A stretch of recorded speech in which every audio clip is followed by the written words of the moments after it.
Hello my future legends, this is me Loreen here back again, and I welcome you to the second video of our video series all about your perfect application. And in the first video we talked about how to have mental preparation and how to select your lovely perfect job for the future. But in this video we will get straight to the application papers and have a focus on the, for me, biggest and most important document, which is the CV. So if you're interested in knowing what a CV is all about and what your future boss expects it to be or to look like, and how you can really write it down by having some technical advices of myself, then keep on watching. So first of all, this is an impression or an example of a CV, which is my own CV, quite old, I have to say. But this CV is really all about giving an overview in about 1 or 2 minutes, getting to know the person that applies for a job or a specific position. So the CV is like a chart and a summary of all your stations and sections that you have been through, and showing what experiences you have made there and what value you brought out of this and out of your years in school or in university or in your former job. So before we start going through every single technical detail how your CV can look like, let's begin and switch the position into the perspective of your future boss. What does he or she expect? So I think we can do it because in my current job I really also have the task to hire and fire people. So this is why I have the experiences for more like 2 years now to really select people from their application documents through like the personal interview and to set them for this position or even not. The future boss wants your CV to be clean and without any kind of mistake, like in spelling, in grammar, or in the layout, like different colors or some irritations on the paper. Another thing is that your future boss, of course, wants to get to know you, so he wants to see you by a professional photograph, and of course he wants to know where do you live, where do you come from, personal stuff. The main fact of what your boss wants to see in your CV is like all of your former stations in your life, like your school experiences, experiences in internships or traineeships, of course like academic experiences like did you study, where did you study, what did you study, and of course if you have experiences in a former job or a former position, let him know. And just make sure you don't miss any station to really have like a red line through all of your information, which is very important. And beside the fact when and where and what you did, he really wants to know, sorry girls, or she really wants to know, what was your value out of this experience, out of your job there, out of your projects? What did you give to the former company? What was the value for you? And how are you like a specialist now or someone who really can bring more value to the future company? Do you know what I mean? Really give them examples by showing what you did, where you did, when you did, and what was your result out of it. So well, then now let's just talk about the CV and the structure. First of all, I recommend you to really go online, do your research in how a CV can look like. There will be many different layouts, and I just have to say, if you're like a beginner or you're a student or pupil and you're looking for your first kind of job, calm down. Really, less is more. It's not about the whole layout, it's more about the content that you will bring through your lines, and this is really the most important stuff. Yes, and if you're in your document, please do it online with a computer. Handwriting is not so well because today everything is so fast and you really can upload your application forms for, I think, all of the companies, all of the universities out there, and this is a big plus for you to save time and money, so do it on your computer. And of course, then if you open the document, let's just talk about some technical stuff.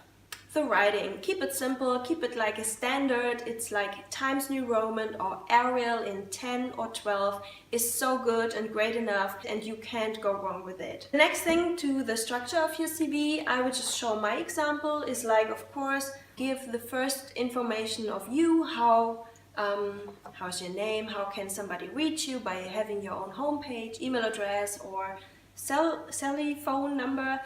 Just make sure you don't miss any information or just have like a switch in it.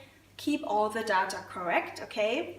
Then the next thing, give a first impression, meaning have a nice little photograph by just somebody who can make it professionally. Yeah, after that you continue by some more of your personal stuff, which is like, of course, your whole name again, your birth date, and where were you born.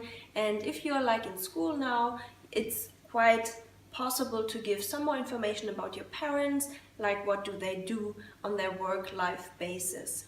To have an example, if it is raised by teachers, I think the person that applies for the job right now is quite social and well educated. But of course, I always have to reflect it as a boss by reading everything and just getting to know the person. So this is why this information about your parents can be in, but does not have to be in. And now let's go to the main task, which is all about your experiences. I really recommend to do it like a table chart to always have the same structure. I think you should really structure your table chart in chapters, meaning begin with your current experience, with your current work that you do. So if you have like work experiences, begin with it, because the current is now. You have to show your presence, and I think your future boss really is more interested in getting to know what you do now. So this is why I like beginning with the current station and to go just back into the past by telling what you did before. So my advice, but this just is like an option, is to begin with the current and to go anti-chronologically back into the past. But you can also begin with the past and work yourself up to the present right now. So let's just stick with my example. I would begin by telling what my work experience is. The next chapter is what was my traineeship about. The next chapter is my school education. And afterwards, I really want to point out how I was educated parallelly to work or school by having like my part-time academic studies and of course some more parallel education programs that I was into when I was having my traineeship or my first job. So, and for each chapter, I also recommend to have the inside structure always the same, which means by having the big chapter names like your working skills or work experiences, then begin with the current date. Where do you work now or where do you study now? And also mention the date. Since when do you join these programs? What is the current company's name or the current university or school's name? And then, of course, the most important thing is what do you do there? Just tell something about the department you work in or the main program that you are studying for, and just give like the reader the impression of what's your main task about, and then give more examples about projects that you were in, like events or studies, of course, or if you're working in a several department, give not only the name of the department but also experiences as examples. So this was quite creative, so I will give you an example. If your current task is working at a bank, then you should mention the time, since when have you worked there, and what's the bank's name and the location. The next thing is to point out for what department you are working for, meaning are you in a customer services, are you in everything like the money transactions, or do you consult people in savings or insurances, things like that. Point it out, and also give some more sentences. What do you really enjoy and what you're really good at? So if you're working there and you have like parallel activities, maybe you're taking care of a trainee, or you're always helping by customer events like organization, writing the invitation letters or having a presentation, your future boss really has a bigger impression of what you really can do and what experiences you had, and so he has like a better vision about where you could fit in the most. Like, do you fit in for this position, or maybe he has something else in his mind that you didn't know and he really sees you there, so he can just offer you another job, which is always a plus to have something going on. Yeah, and please do this also if you're like in school or you're at the university. Just point out your main task, your main project, or like your final project to really get your degree. And then don't forget to put on or to write down your marks and what was your exam mark at the end. Things like that. Why did I tell it? Because everybody is interested in. I just have to say, put down your mark and don't be afraid. It's how it is. Really summarize, always summarize the value that you gained out of these experiences and what you can give for the future company out of this. Well, and for your chart, I always mention that it's always nice to have for each of your chapters or sections like the group style, which is quite easy to read and just gives a flow for the reader, and of course shows a better structure in the whole document. And the last thing I want to mention is about the line pitch. Just make it a little bigger, like 1.5, so it really gives a quite professional point of view. This is something how I did it, and I just want to say one page is not enough, and I really want to encourage you to not just give one page for your CV a chance. Just take as long as you need, because you have done so much and you worked so hard for where you are right now. Just write it down, put everything together, don't miss a point, and always be sure about having the red line all through your CV. And last but not least, you should put down some of your additional qualifications, like skills, like language skills or computer skills, things like that. Just point out where you're quite a specialist in, or what your huge interest is about, when and only when this fact could bring a few more pros on your side, meaning when this really gives a value to the future company. Maybe the last thing on your mind is talking about your hobbies and things like that in your CV. I just have to say, talking about hobbies is not always the best idea.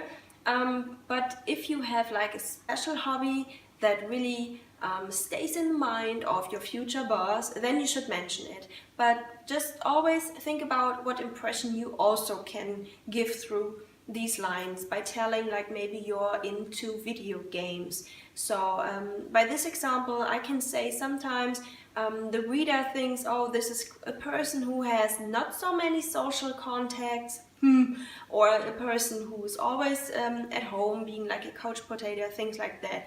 So you cannot really manage everything that the reader reads between the lines. So just be careful about your hobbies. So at least if you're not sure about, just leave them out. Because if your CV is great, then the whole quality that you show is something that is just important for the boss. The hobby that you're into is not so important for your future boss. And if you have something special to say, then just wait for your job interview and you can just give it right there. Well, of course, and at the end, just sign your CV by proving that everything down there is yours, your information, this is correct, and you put it together. No.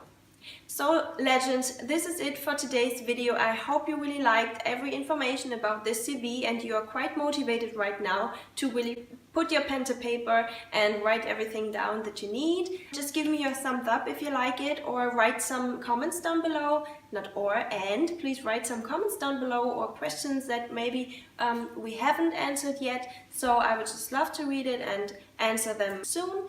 Yeah, and if you like this, don't forget about family and friends. Maybe other people are interested in getting to know a CV better. Then just share my video. I would really like to see you doing it. And of course, if you haven't, just subscribe. Everything is for free, and I really appreciate you as a subscriber here. And now the last thing is like a little forecast. Our third video will be about the application letter, and I just have to say the CV is like the biggest part and it takes so much power from you, but if you have written down your CV, everything else will be so much easier, like the cover sheet, your application letter, and of course your job interview. So I think the most work will be done here. So thank you so much, and I will see you soon again. Bye bye.